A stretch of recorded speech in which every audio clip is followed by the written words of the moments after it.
ناظرین کرام، doctor A Q Khan ہسپتال کے ایگزیکٹو ڈائریکٹر شوکت ورک نے ہسپتال کی فنڈ ریزنگ کے لیے دورہ کیا تھا، جس کا اہتمام 14 اگست کمیٹی ناروے کے صدر اور فرینڈز آف پاکستان یورپ کے چیئرمین عامر جاوید شیخ نے کیا تھا، جس میں شوکت ورک نے اسکینڈینیویا کی سب سے بڑی مسجد جو ناروے کے دارالخلافہ اوسلو میں قائم ہے کے ڈائریکٹر، خطیب و امام سید نعمت علی شاہ بخاری اور ان کے دوست احباب، جن میں صدر محمد سرور اور سینئر ممبر طلعت بٹ بھی شامل تھے۔ طلعت بٹ ایک سماجی اور سیاسی شخصیت ہیں اور آپ نے ان کا بڑی کرم جوشی سے استقبال کیا سب نے۔ ان کے دورے کی اور نعمت علی شاہ بخاری کے انٹرویو کی ویڈیو آپ کی خدمت میں حاضر ہے۔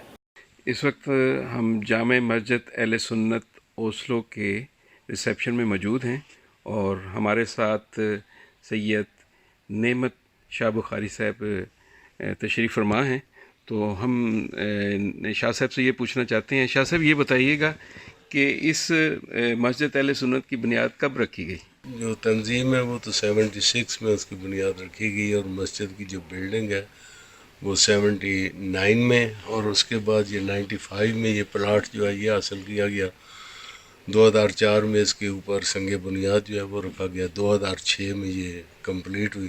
2006 سے ہم اس عمارت میں منتقل۔ پرانی مسجد ہے وہ 7 پلاٹ ایک موجود ہے، اسکینڈینیویا کی سب سے بڑی مسجد ہے 6000 اسکوائر میٹر، 6000 اسکوائر میٹر پر 4 فلور کے اوپر تعمیر کی گئی ہے۔ انڈر گراؤنڈ وہ کار پارکنگ ہے۔ اور اچھا، میں نے یہ بھی دیکھا ہے کہ مسجد میں شاپنگ مال بھی سینٹرز بھی بنے ہوئے ہیں، اور مجھے دیکھ کے سب سے بڑی جو خوشی ہوئی ہے نعمت شاہ بخاری صاحب، وہ یہ ہوا ہے کہ مسجد کے ساتھ آپ نے درس و تدریس کا اور قیام کا، لائبریری کا، ہر قسم کا سسٹم رکھا ہوا۔ تھوڑا سا اس کے بارے میں بتائیں گے کیا کیا چیزیں اس میں؟ اس میں ایک تو پارکنگ، یہاں یہ نمازیوں کے لیے سہولت کا کام بھی دیتی ہے، مسجد کے لیے انکم کا سبب جو ہے وہ بھی بنتی ہے۔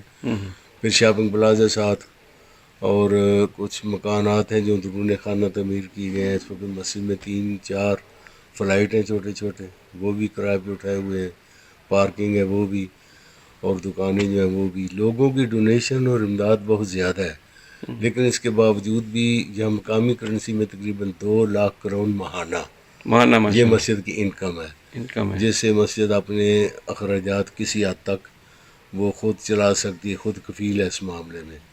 ادھر ایک اور سسٹم ہے کہ رجسٹرڈ کروانا ہوتا ہے بطور مسلم آپ کو کسی مسجد میں، تو وہ ممبرشپ کے اعتبار سے بھی یہ سب سے بڑی مسجد ہے، رقبے کے اعتبار سے بھی سب سے بڑی مسجد ہے، اور اسکینڈینیویا میں بلڈنگ اور تنظیم کے حوالے سے یہ مسلمانوں کی الحمدللہ سب سے بڑی اور نمائندہ مسجد جو ہے وہ کہلاتی ہے۔ تعلیم و تعلم کا، حفظ قرآن کا انتظام موجود ہے، ترجمۃ القرآن کا موجود ہے۔ یہ سب یہاں پہ مرد اور خواتین کا علیحدہ سسٹم ہے۔ بچوں کی حد تک تو اکٹھے ہی ساری کلاسیں جو ہیں، لیکن جو ہی وہ ذرا سن بلوغ کو پہنچتی ہے تو وہ سارا نماز کا، کلاسوں کا وہ سارا سلسلہ جو ہے وہ الگ الگ ہو جاتا ہے۔ ہاں، صرف کلاسیں الگ ہیں، بلکہ ہمارے یہاں تو اتنی اللہ کی مہربانی ہے کہ رستے بھی الگ الگ ہیں۔ اچھا، رستے بھی خواتین کا، مستورات کا اور روڈ سے استعمال ہو رہا ہے، بچوں کے لیے اور روڈ سے استعمال ہو رہا ہے۔ عام نمازی جو ہے وہ مین گیٹ سے آ رہے ہیں، اور عام نمازی کو کچھ خبر نہیں کہ کون کدھر سے آتا ہے کدھر سے جاتا ہے، تو الگ الگ سارے رستے بھی ہیں، الگ الگ رومز بھی ہیں، الگ الگ کلاس۔ تو اسے یہ مجھے لگ رہا ہے کہ جیسے ریاست مدینہ کا تصور تھا مسجد نبوی کا، مجھے وہ ایک جھلک نظر آئی ہے۔ تو آپ کو یہ خیال کیسے آیا؟ اگر ہو سکے تو ہمارے لیے بہت بڑی سعادت ہے۔ مین تو وہی ہے، کیونکہ وہی مسجد نبوی سے یہی تھا کہ وہاں سے فتوحات کا سلسلہ وہاں سے شروع ہوا، وہاں سے تعلیم کا سلسلہ بھی وہاں سے شروع ہوا، اور وہاں سے بہت ساری چیزیں ہیں جو جہاں اسلام پھیلا ہے، تو مسجد نبوی سے ساری آغاز کی گئی۔ مسجد نبوی شریف کا کنسیپٹ یا اسلام میں مسجد کا جو کنسیپٹ ہے وہ تو وہی ہے جو مسجد نبوی شریف کا ہے۔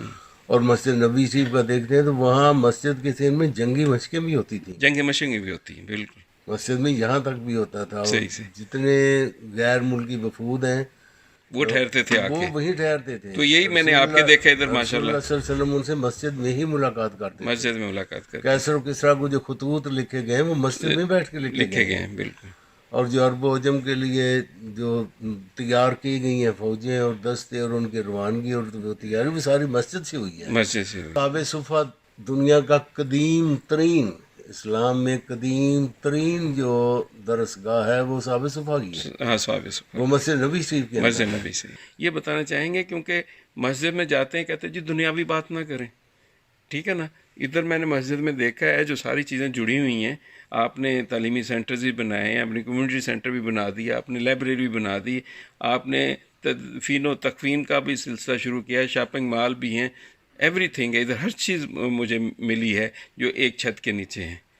آپ دیکھیں نا جی، اگر عہد نبوی میں نکاح مسجد میں ہوتا ہے، تعلیم مسجد میں ہوتی ہے، جہاد مسجد میں ہوتا ہے، ریسیپشن جو ہے غیر ملکی وہ مسجد، تو دین اور دنیا کو الگ الگ کہاں جا کے الگ الگ کر دیں گے تو فرق تو پڑ جائے گا. کیسے کریں گے؟ کیسے؟ وہ کون سی چیز ہے جو دنیا میں تو ہے لیکن وہ دین میں نہ ہو؟ نہیں. وہ چیز کہاں سے لائے؟ اب تیمارداری کا کنسیپٹ ہے، کسی کی ہیلپ کا کنسیپٹ ہے، کسی کی مدد کرنے کا ہے، کسی کو اسٹیبلش کرنے کا ہے. نماز باجماعت کا اور نماز جمعہ کا تو مقصد یہ رکھا گیا تھا کہ کمیونٹی جو ہے ایک دوسرے سے ملے، ایک دوسرے کے مسائل کا پتہ کرے، ایک دوسرے کی ہیلپ کرے، ایک دوسرے کی مدد کرے. تو آپ یہ بتائیں کہ آپ نے جب مدد کی بات کی ہے تو کیا یہاں سے جو مختلف لوگ ایسے ہیں جو جن کو روزگار کی کمی ہے، یا بہت سارے فلاحی ادارے ہیں جو سننے میں آپ آیا ہے کہ پاکستان میں آپ کافی لوگوں کی ہیلپ اس سلسلے میں کر رہے ہیں؟ کل طور پہ بھی یہ چلتا ہے کہ کئی گھریلو خانگی مسائل لوگوں کے ایسے ہوتے ہیں جو انہیں ادھر آ کے ڈسکس کرنے ہوتے ہیں. جی جی. کئی بار ایسا ہوتا ہے کہ آخری رسومات کے لیے کسی کو مدد کی ضرورت ہوتی ہے. ہمارے یہاں تو یہاں نکاح بھی ہوتا ہے، شادیاں بھی ہوتی ہیں اور مسجد میں ہوتی ہیں. اکثر جو ہے وہ مسجد میں ہوتی ہیں. گڈ. ہاں میں نے دیکھا سینٹر ایسے بنے ہوئے ہیں. وہیں آ کے وہ بیٹھتے ہیں اور وہیں آ کے وہ اپنی یہ رسومات جو ہیں وہ بھی ادا کرتے ہیں. کسی کی ہیلپ وغیرہ کرنے والا تو وہ جو بھی ایک تو ہوتی ہے ایمرجنسی، کوئی ناگہانی آفت آ گئی، سیلاب آ گیا، زلزلہ آ گیا، کوئی ایمرجنسی کہیں ڈکلیئر ہوئی ہے، وہ تو دنیا میں کہیں بھی ہو جائے، نہ صرف پاکستان بلکہ کہیں بھی ہو جائے، تو اس کے لیے سارے دوست جو ہیں وہ مل کے فنڈ ریزنگ جو ہے وہ کرتے ہیں. ڈیلیگیشن بھی بھیجتے ہیں، کبھی کسی تنظیم یا این جی او کے ذریعے وہ استعمال کر لیتے ہیں، کبھی مسجد سے باقاعدہ ڈیلیگیشن جاتا ہے اور جا کے ان کی مدد کرتا ہے، خود کرتا ہے. بالکل عام نماز میں بھی اگر کسی وقت کی اپیل کرے کر دیں، 2-4 عام نماز میں اپیل بھی کرے، پھر بھی کسی کو مل ہی جاتا ہے. باقاعدہ اگر مہم نہ بھی چل رہی تو اگر کسی کے لیے کوئی باقاعدہ مہم چل رہی ہو تو صاف ظاہر ہے اس کے لیے موٹیویشن دی جاتی ہے، آگاہی دی جاتی ہے، پہلے لوگوں کو تیار کیا جائے، ترغیب دی جاتی ہے. اس کے لیے پھر زیادہ بھی کام اکٹھے ہو سکتے ہیں. تو الحمدللہ بڑے اچھے لوگ، بڑے خوشحال بھی ہیں، فراخ دل بھی ہیں، اور دل کے سکی ہیں. دیتے ہوئے کبھی نہیں کسی نے سوچا. جب اللہ کا نام آتا ہے یا کسی کی مدد کرنے کا مسئلہ آتا ہے تو اپنی ضرورتوں کو روک کر بھی لوگوں کو جب اس چیز کا اندازہ ہو جائے کہ یہ ہماری جو چیز ہے وہ اچھی جگہ پہ لگ رہی ہے اور بہتر طریقے سے لگ رہی ہے. سب سے مین چیز ہی یہ ہے کہ ان کا اعتماد جو ہے، اعتماد، اس میں کوئی خرد برد نہیں ہوگی، کوئی کرپشن نہیں ہوگی. جس کاز کے لیے دے رہے ہیں اسی پہ استعمال ہوگا، اسی جگہ کے اوپر استعمال ہوگا، اسی سے اعتماد ہوگا. ٹھیک ہے. ہمارے دوستوں نے بتایا تھا اس میں فاروق صاحب اور احمد جو شیخ صاحب نے کہ لاسٹ ایئر آئے تھے تو اس مسجد میں انہوں نے ہیلپ کی تھی وہ ڈاکٹر ایکو خان ہاسپٹل کے لیے بھی. تو ڈاکٹر عبدالقدیر صاحب کا پیغام لے کر میں آیا ہوں. تو انہوں نے کہا تھا کہ شاہ صاحب کو، ان کے دوستوں کو، سب کو سلام کہیے گا اور ان کا شکریہ بولیے گا. ڈاکٹر صاحب کی صحت کے لیے ہم دعا گو ہیں، ان کی درازی عمر کے لیے دعا گو ہیں. ڈاکٹر صاحب ابھی کچھ بھی نہ کریں تو ڈاکٹر صاحب نے جو کچھ کر دیا ہے نا اس ملک کے لیے، اس قوم کے لیے، اس نیشن کے لیے، وہ ان کا وہ احسان ہے کہ قوم اس کا قرض جو ہے وہ نہیں اتار سکتی. اگر آگے سے بھی وہ کچھ کر رہے ہیں تو اللہ تعالیٰ انہیں مزید حوصلہ اور زیادہ دے. ہم ان کی عظمتوں کو سلام کرتے ہیں، ہم ان کے کام کو سلام کرتے ہیں، ہم ان کے کاز کو سلام کرتے ہیں اور ان کی صحت کے لیے دعا کرتے ہیں. آمین. ہمارے چینل کو لائک کریں، شیئر کریں، سبسکرائب کریں تاکہ ہماری آنے والی نئی ویڈیو آپ تک پہنچ سکے. Doctor A Q Khan hospital, جہاں دل، گردے، جگر اور آنکھوں کی بیماریوں میں مبتلا سینکڑوں مستحق مریض علاج کی جدید اور مفت سہولیات سے مستفید ہو رہے ہیں.